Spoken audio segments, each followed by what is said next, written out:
பன்னீர்செல்வத்தின் ஆதரவாளரும் முன்னாள் அமைச்சருமான வைத்திலிங்கம் திமுகவில் இணைந்திருக்கிறார். ஒரத்தநாடு எம்எல்ஏ பதவியை சற்று முன்னர் ராஜினாமா செய்த நிலையில் முதலமைச்சர் மு.க.ஸ்டாலின் முன்னிலையில் திமுகவில் இணைந்திருக்கிறார் பன்னீர்செல்வத்தின் ஆதரவாளரான வைத்திலிங்கம்.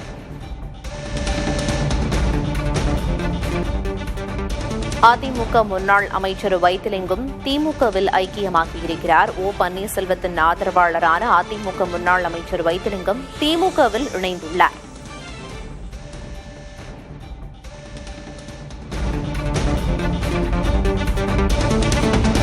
இது தொடர்பான தகவல்களை வழங்குவதற்காக செய்தியாளர் முருகேசன் இணைப்பில் இருக்கிறார். முருகேசன், தற்போது பன்னீர்செல்வத்தின் ஆதரவாளர் வைத்திலிங்கம் திமுகவில் இணைஞ்சிருக்காரு. இவரை தொடர்ந்து மேலும் சில இணைவுகள் இன்றைக்கே இருக்கும் அப்படின்னு எதிர்பார்க்கலாமா? அது குறித்த தகவல் ஏதேனும் இருக்கா?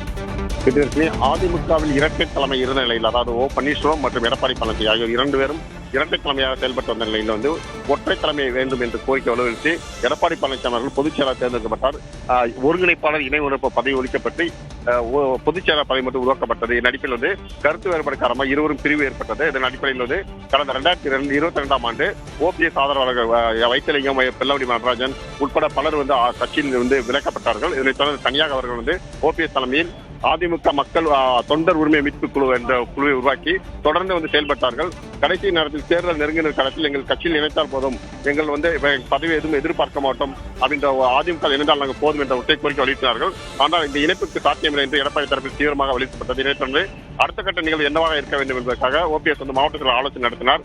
டிவிக்குடன் கூட்டி நம்பிக்கலாம் என்ற கருத்து சொல்லப்பட்ட நிலையில் அதற்கு சாத்தியமில்லாத ஒரு சூழலிலும் பன்னீர்செல்வம் முடிவெடுக்கவில்லை. இதன் அடிப்படையில் அக்கட்சியிலிருந்து அவருடைய ஓபிஎஸ் ஆதரவாளர் பலர் விலகி வந்தார்கள். குறிப்பாக மனோஜ் பாண்டியன் முன்னாள் எம்எல்ஏ அவர் தன்னுடைய எம்எல்ஏ பதவி ராஜினாமா செய்துவிட்டு திமுகவில் இணைந்தார். அதன் தொடர்ந்து தற்போது வைத்திலிங்கம் தன்னுடைய எம்எல்ஏ பதவி ராஜினாமா செய்துவிட்டு அவரும் இன்று திமுக இணைந்திருக்கார்.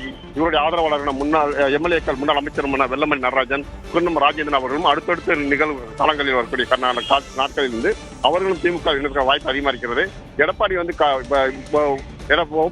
பன்னீர்செல்வத்தை கட்சியில் சேர்க்க மாட்டோம் என்று தீவிரமாக இருக்க சூழ்நிலையில் அந்த பக்கம் அதிமுக சேர முடியாது என்ற நிலை ஏற்பட்ட பிறகு தற்போது ஓபிஎஸ் ஆதரவாளர் பலர் திமுக இணைந்த வண்ணம் இருக்கிறார்கள். அந்த அடிப்படையில் தான் தற்போது வைத்திலிங்கம் இணைந்திருக்கிறார். இவருக்கு கட்சியில் ஏற்கனவே ஒரத்தநாடு தொகுதி பலமாய்ந்த தொகுதியாகவும் இவர் கட்டுப்பாட்டில் இந்த தொகுதி உள்ள நிலையில் மீண்டும் அவருக்கு அந்த தொகுதியில் போட்டியிட வாய்ப்பு கொடுக்கப்படும் என்று எதிர்பார்க்கப்படுகிறது. அவருடைய மகன் பிரபு சண்முக பிரபு என்பவருக்கு போட்டியிட வாய்ப்பு கொடுக்கப்படுவதற்கு வாய்ப்பு எதிர்பார்க்கப்படுகிறது. கட்சியினருக்கு முக்கிய பொறுப்பு வழங்க இருக்கிறது. பிரியதர்ஷினி, பன்னீர்செல்வத்தின் ஆதரவாளரான வைத்திலிங்கம் தற்போது திமுகவில் இணைத்துக் கொண்டிருக்கிறார். அவருக்கு அதே தொகுதியில போட்டியிட வாய்ப்பு வழங்கப்படும். வேறு சில பேச்சுக்களும் நடந்து வர்றதா குறிப்பிட்டீங்க முருகேசன்.